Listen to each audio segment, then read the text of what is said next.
अच्छा, कभी ये ख्याल आया है कि हमारी जमीन को वो कौन सी चीज है जो इतना गर्म रखती है कि यहाँ जिंदगी मुमकिन है? एक तरह का कंबल। ये कोई आम कंबल नहीं, बल्कि एक कुदरती अमल है जिसे हम ग्रीन हाउस असर कहते हैं। तो आइए आज इसी के बारे में बात करते हैं। सोचे जरा, अगर ये निजाम ना होता तो क्या होता। हमारी जमीन बस एक बर्फ का गोला होती, ठंडी, बेजान, शायद मरीख की तरह। तो फिर ऐसा क्यों नहीं है कि हम जमे हुए हैं? इसका जवाब हमारी फिजा में ही छुपा हुआ है, एक बहुत ही कमाल के सिस्टम में। और इसी सिस्टम को हम कहते हैं कुदरती ग्रीन हाउस। अब यहाँ एक बात समझना बहुत जरूरी है। ये ग्रीन हाउस असर अपनी असल शक्ल में कोई बुरी चीज नहीं है, बल्कि ये तो जिंदगी के लिए लाजमी है। इसके बगैर हमारा गुजारा ही नहीं। तो ये है क्या? बहुत आसान लफ्जों में समझे तो ये कुदरती हीटिंग सिस्टम है।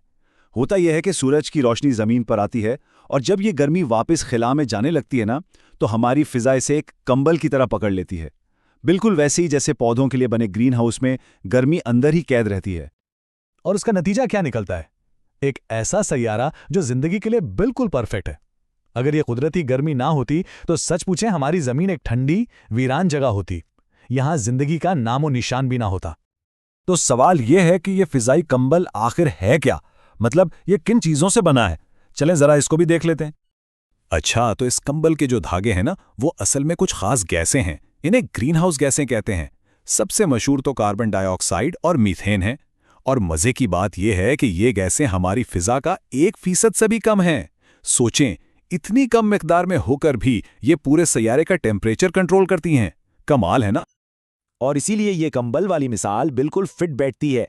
ये गैसें गर्मी को अपने अंदर जज्ब कर लेती हैं और इसे खला में वापस जाने नहीं देती। बिल्कुल वैसे ही जैसे सर्दियों में कंबल हमारे जिस्म की गर्मी को रोके रखता है।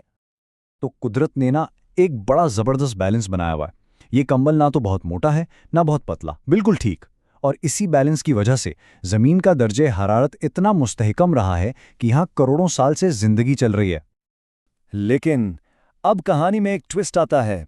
पिछली कुछ दहाइयों में इंसानों ने इस कुदरती बैलेंस को खराब कर दिया है और यहीं से बात शुरू होती है बड़े हुए यानी इन्हेंस्ड ग्रीन हाउस इफेक्ट की।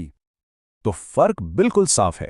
एक तरफ है कुदरत का बनाया हुआ लाइफ सपोर्ट सिस्टम और दूसरी तरफ इंसानी सरगर्मियों की वजह से बिगड़ा हुआ एक निजाम जो अब खुद हमारे लिए एक मसला बन गया है।